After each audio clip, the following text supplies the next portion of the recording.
तर कसं काय मंडळी, मी तुमच्या सर्वांचा लाडका कार्तिक काशीकर. तर आज आपल्याला जायचं होतं क्रिकेटच्या मॅचेस खेळायला. आपल्या मॅचेला तर वेळच होता, म्हणून आपण इथंच प्रॅक्टिस करत होतो.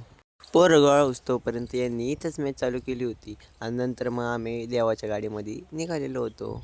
आपण खेळत असल्यामुळे काही छोटूला गाड्या दिले होते आणि छोटूने तर डायरेक्ट बसून शूट काढले. आमची मॅच चालू होती आणि त्यात छोटासा वादावाद झाला.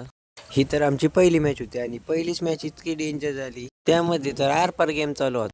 शेवटचा बॉल, नो बॉल, त्यात पळून रन आणि ह्यो देवा तर आमचा कसा पळत होता बघा. आणि मुलांनी तर भेळ खायला आणली होती. मिळून मिसळून खाण्याची तर मजा वेगळीच होती. एका दोघांसाठी नव्हे तर तिन्ही ग्रुपला 3 आणल्या होत्या.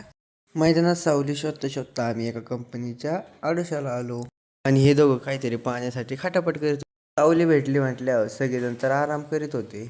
नंतर दुसऱ्या मॅचेसाठी प्रॅक्टिस सकट करत होते.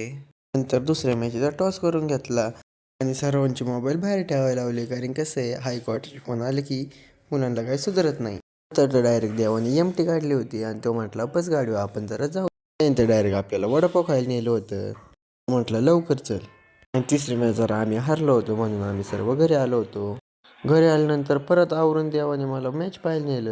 मग मॅच पाहून येता येता तर ट्रॉफिक लागली होती. मग देवा म्हटलं तर चालव. आम्ही कशी तशी गाडी चालवून आम्ही नंतर मसाला दूध प्यायला गेलो. मसाला दूध पिऊन झाल्यानंतर आम्ही आपल्या आपल्या घरी गेलो. तर हा ब्लॉग तुम्हाला कसा वाटला कमेंट करून नक्की सांगा. बाय.